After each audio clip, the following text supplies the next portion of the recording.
Lady Garden holders, we are here. Drum roll, please. Get ready for your 101 course in horticulture.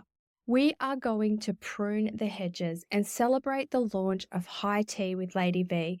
And you guessed it, we're talking about my favorite topics, vaginas and hormones. And I know you're just as psyched as I am. It's as if my whole body is going to explode right now. And I am super dressed for this occasion. Sweatpants and a t-shirt. Fuck, do I love podcasting. And who wants to be wearing tight-fitting clothes around their waistlines at this time of month or time of life? I was just talking to a friend and she suggested there needs to be some peri pants. Pants for menopause, like in pregnancy, but just not like sweatpants, nice pants that are comfortable. Muffin top friendly. If anyone knows of any, please drop the name in the comment section below. But I digress. I assume you're all 6 weeks deep into fun Fanny Fact Friday. And if you're not, log into the socials, High Tea with Lady V on Instagram, High Tea with Lady V podcast on Facebook, or join the Facebook group High Tea with Lady V. You can also catch us on TikTok and Twitter. I still can't call it X. Jump on there and educate yourself. It will 100% get you up to speed, or at least you'll have a good laugh. So, who the F am I, and why am I talking to you about vaginas? Well, for 42 years, I've been tackling the ups and downs of having one, and then the highs and lows of freaking hormones. But this doesn't make me special. No, this makes me a lady, and half the population are one.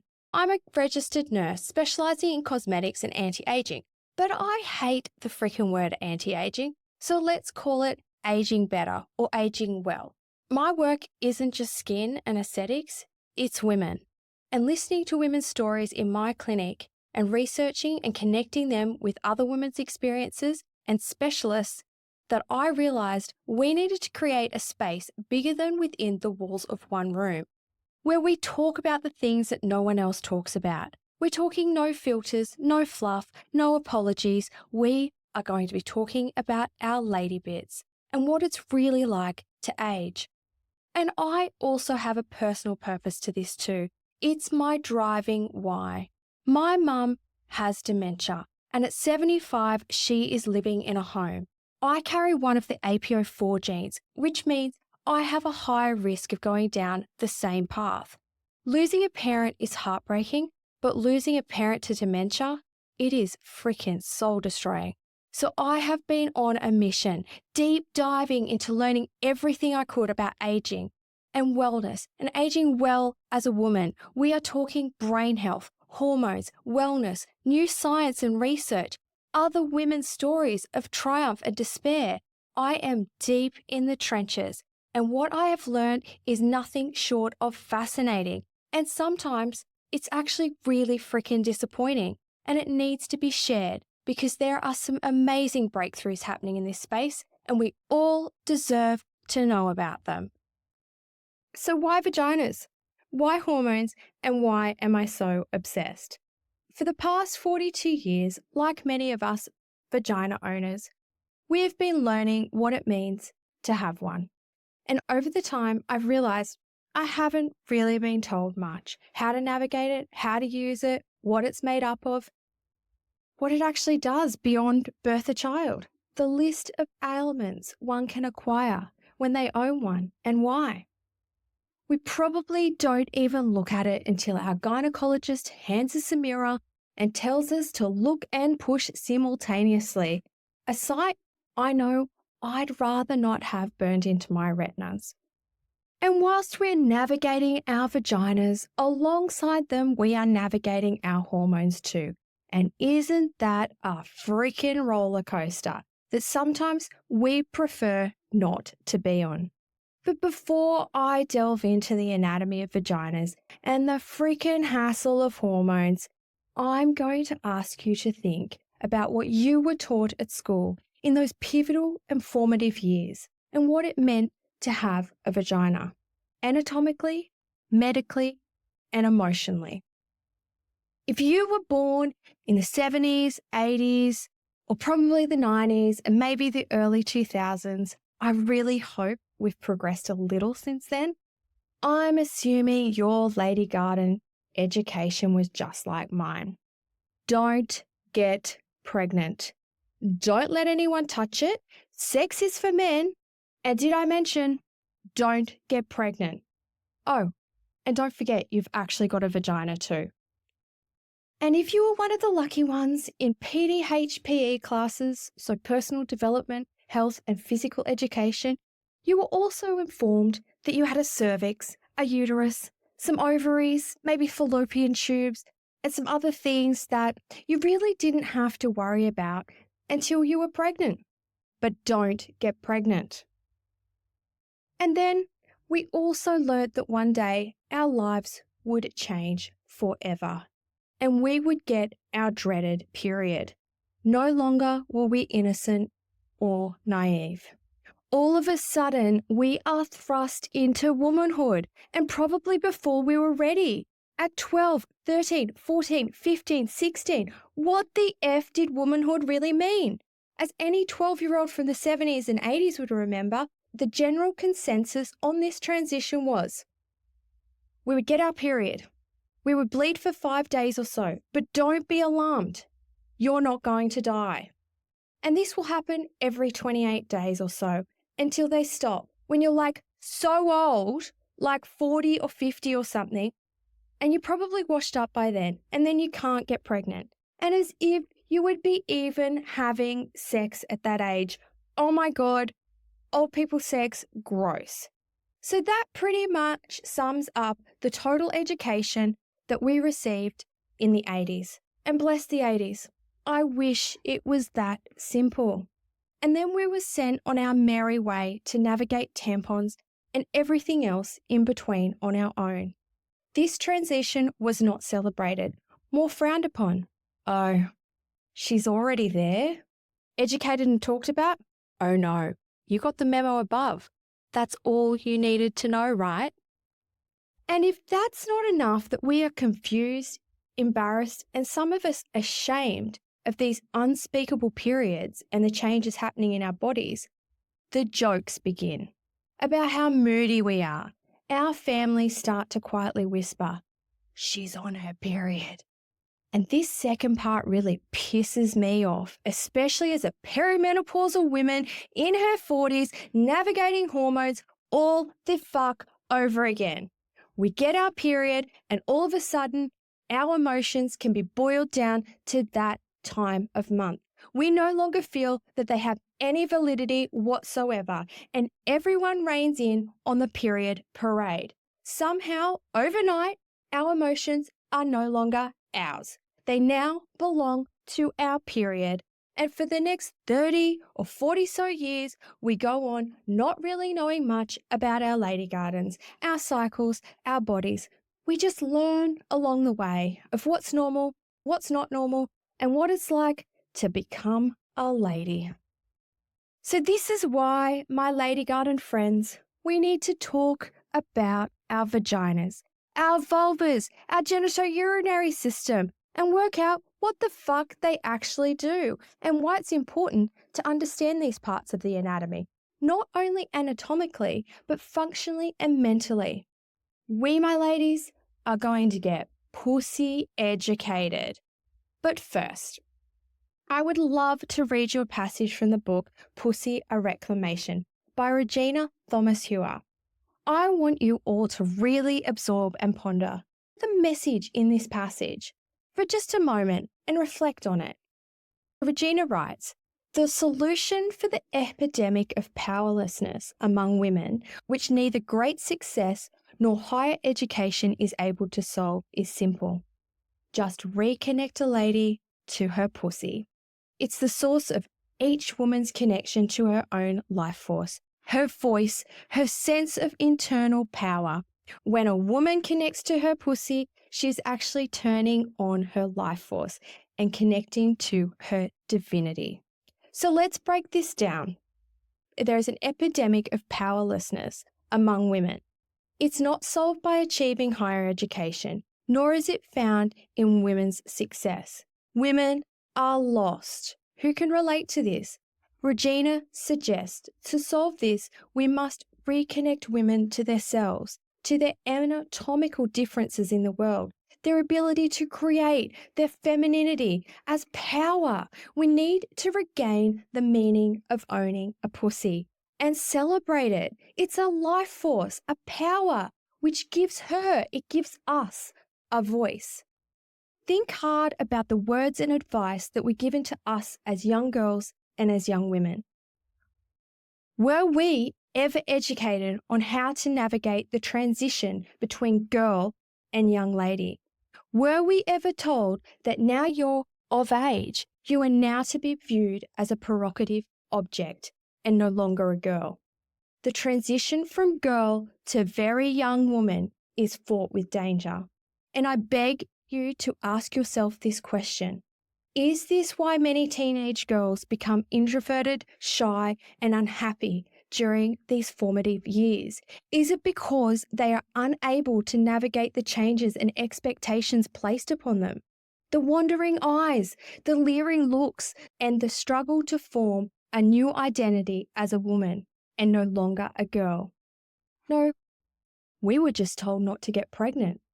And the message we got as a young woman probably indicated that that would be our fault too. You're too provocative. You're too beautiful. You're too nice. You're wearing something too revealing. The transition from child to lady is never discussed. You get your period and bam, you're suddenly supposed to feel different, act differently, and miraculously understand what these differences mean, as you can get pregnant now. But in reality, many of us still wanted to run around naked with our siblings, wrestle with our brothers and cousins, play make-believe with our dolls, and cuddle with our dads and read books. But the message was clear.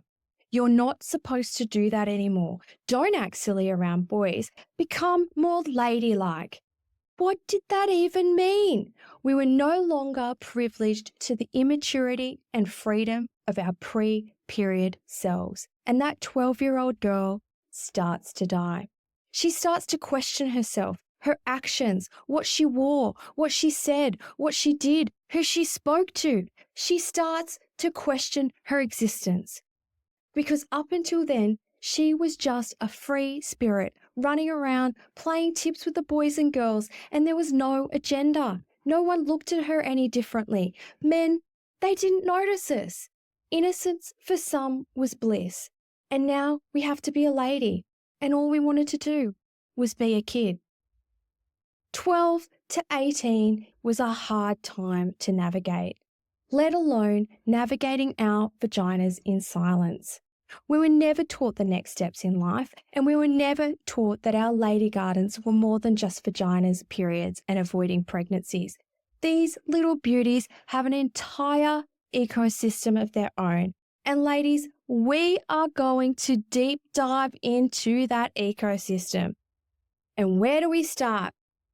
Well, I'm going to tell you about the first time I got thrush, because that is one of the first signs that vaginal ecosystem is a little fucked up. Picture this. No, let's not picture this. Let's talk about discharge. Discharge. Were we told much about it? Did anyone firstly tell us we'd even get it, let alone which ones were normal or not? No. It was the 70s, 80s, and 90s, remember? We just get our period every 28 days until we're like ancient, and then we don't. What about the advice on frickin' discharge? It's different when you ovulate. It's different before your period. It's different after your period. There are so many differences. And then there are differences that you don't want. I hit the panic button. I thought, this is it. My life's over. My vagina's broken. I'm going to die. I rushed to the doctor, making an emergency appointment, sobbing that I was broken and dying. The doctor gave me some cream, assured me that I'd live, and sent me on my merry way. I lived. And I left the doctor's surgery a little bit more educated, but my dignity was in tatters. I had thrush. The shame. And come to think of it, I'd probably had it before to a lesser extent in my early teens, but I didn't know what the symptoms were. Gosh, this has probably affected almost every woman on the planet over the age of 13. However, back then, I didn't know what it actually was. But ladies, what I did know was how to avoid to get pregnant. Of course I knew that. And of course I knew about STDs. Don't get those. Wait, was thrush an STD? Shit, I have an STD? Like, was that even possible? Shit, I rang the doctor. Rest assured, no. Thrush is not an STD. Just in case you needed clarity on that, it's a fungal overgrowth of candida, which actually lives naturally in the bowels and some small numbers in the vagina. And when that little ecosystem is out of whack, we sure know about it. Wet swimmers, heat, menstrual cycle changes. There are those pesky hormones again. Oral contraceptive, iron, low, taken antibiotics recently. So basically life with a vagina causes thrush. And no, there wasn't internet phones back then if you're asking. I searched YouTube though recently and TikTok on advice on thrush, and wow, there is definitely more information flying around these days on the topic. But then young girls today are faced with another dilemma. Are we getting the right advice about our vaginas on TikTok? Food for thought. But as we know, even our more established lady garden horticulturists know, thrush is just the very tip of the iceberg. And if you've seen an iceberg, it's the underneath that goes really deep. I soon realized I was really pretty out of touch with my vajayjay, but shrugged it off. Who did know much about their vaginas back then? And I was definitely not talking about it with my girlfriends. That shit was private. And now I'm podcasting about it, how the tides have turned in the past 24 years, and what a fun 24 years it's been. There are so many ailments we are never told about. Vaginosis. Fuck, someone could have given us a heads up on that. Dryness. Chafing. Fucking chafing. That's another time I thought my vagina was broken. Endometriosis. PMDD. Twisted ovaries. Signs and symptoms would have been helpful. How to frickin' use a tampon would have been nice. The anatomy. What the fuck is the vulva? Isn't it all the vagina? Nope, ladies, it's not. Hormones. Wait, we don't just have estrogen? The genitourinary system. What the fuck is that? Incontinence. Not normal. And young girls can even suffer from this too, especially if they are highly athletic and putting strain on the pelvic floor. Think gymnasts and cheerleaders. Why do I feel so shitty the week before my period?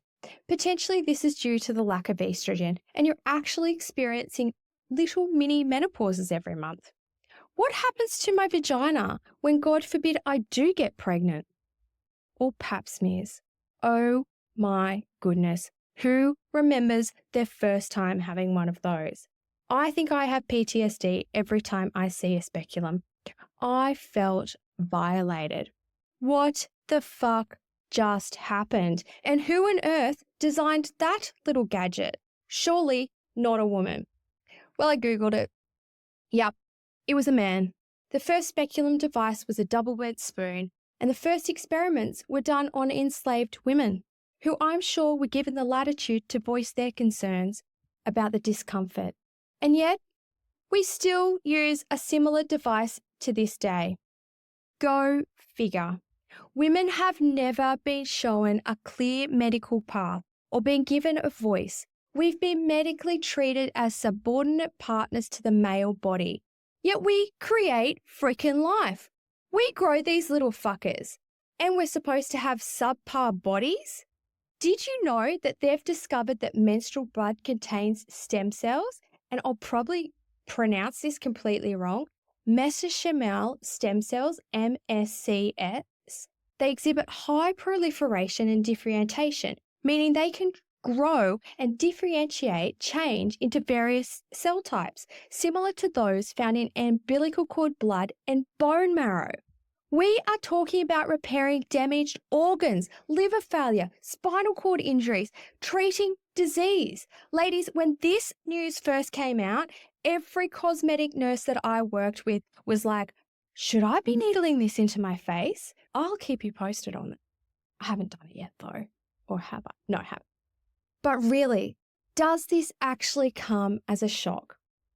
Considering our reproductive system has the ability to grow life, shed, and regenerate every month, why not research this? And further to this, there are some ancient Aboriginal tribes that actually kept menstrual clots to repair injuries. So what? Thousands of years ago, we knew about the regenerative effects, and now we're only just discovering this in the last 10 years? Does this really surprise us? Not really. Because did you know, women weren't included in medical trials until 1993.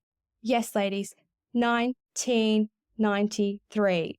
So those statins, heart meds, and other treatments, you bet they probably weren't tested on women. And surprisingly, these medications work differently on women, especially depending on where they are in their hormonal lives. Shut the front door. They work differently on men than they do women? Who would have thought? And we're only just now starting to see the pharmaceutical differences. Think about all the times as women we were told that our medical problems were all in our heads. Well, guess what? Those ailments are now being proven to be real symptoms of real conditions. Wait, women actually do have medical issues? We're not just being whingy women? Maybe we should have studied women more than just for our ability to bear children. Gosh, what a thought. We're medically different? Fuck, just ask half the population. We could have told them. But my question is, how are these revelations only happening in 2025? And yet we still have people questioning the difference between men and women. I was listening to a snippet of one of the world's leading female exercise physiologists who holds a PhD in women's performance and exercise. She also trains some of the world's elite female athletes, so she's pretty qualified. And she was discussing the difference in training for women, especially postmenopause and perimenopausal women, and how fasting affects these women.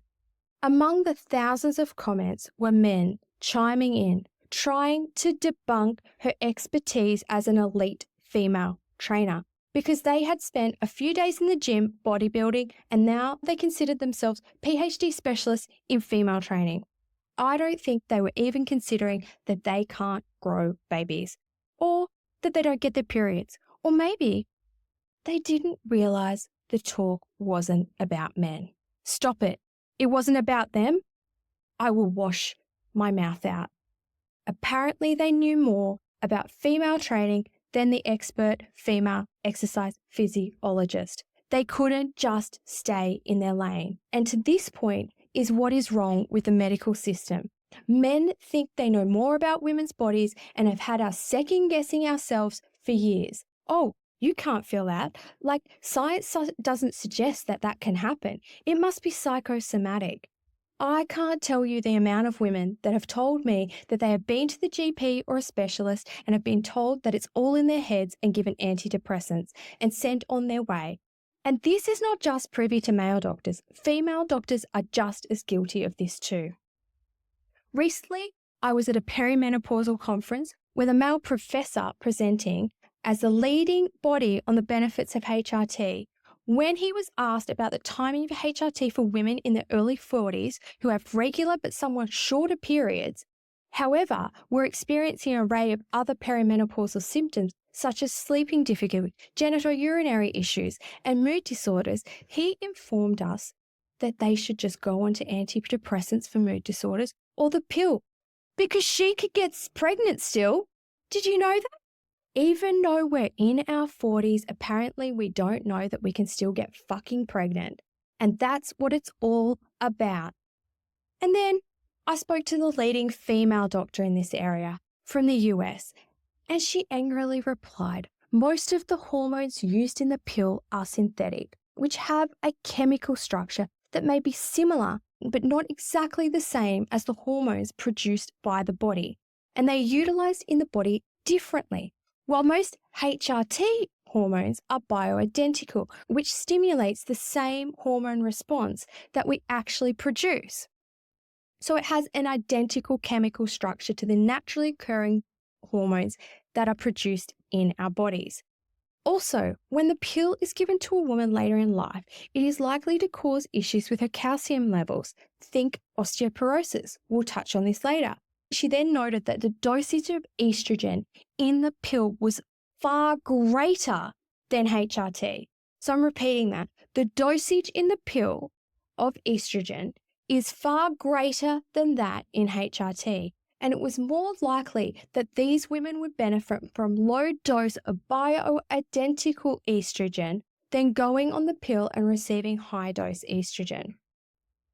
She would also benefit, if she had a uterus, of going on to progesterone.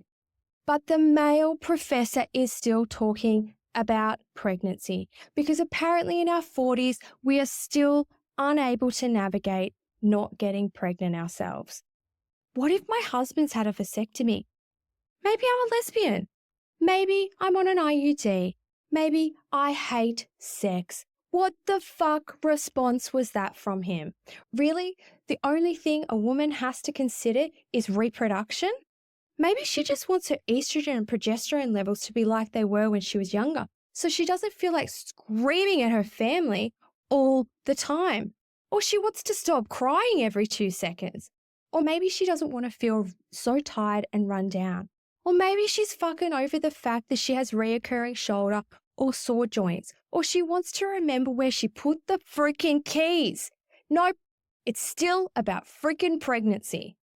But I don't want this to be a platform to bash the inadequacies of doctors, many of whom haven't received adequate training on the female transition because it hasn't been a priority in medical education. They really are overworked and they're trying their best to keep up with an ever-changing medical system.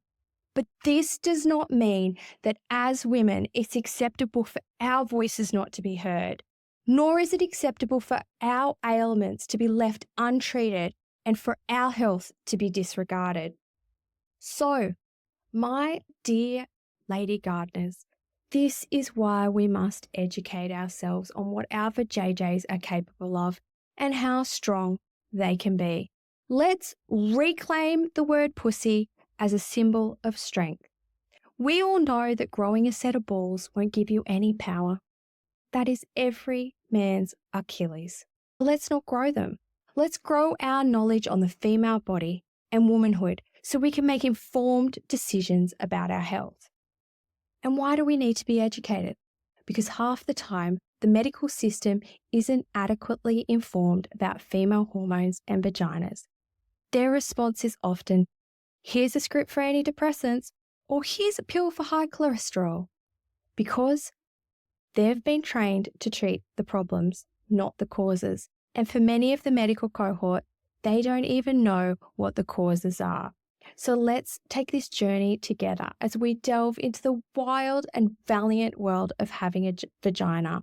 They are vivacious, valiant, vibrant, vigorous, versatile, vulnerable, virtuous, vivid, and victorious. Knowledge is power, power is wisdom, and a wise vagina is an informed vagina. Together, we are changing the narrative around having a vagina. They're not just victorious, vibrant, volatile, but they are also valiant. I'm Lady Garden, pussy, fluffy, hoo-ha proud. And if you have a vagina, own it. And if you're listening all the way to the end of this podcast, you should be fucking pussy freaking proud too. My goal is to bring a voice to the owners of vaginas and bridge the gap between scientific and medical language and put it into terms that we can all understand. I know that scientific language can be overwhelming, with tons of information and numbers being thrown around, and it often comes with many inconsistencies. I'm here to condense it, make it easier to grasp, and provide you with links to further research if you wish to delve deeper into these topics that we discuss on the podcast. Here's a little teaser for our next podcast dropping Friday, and it's all about vaginas, ladies. Enjoy. We are going to start from the beginning.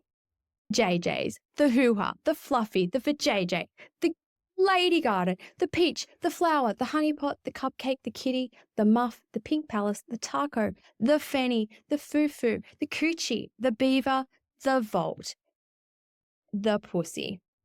I don't think a man's penis has as many nicknames. No wonder we're so freaking confused. We don't even know what to call it.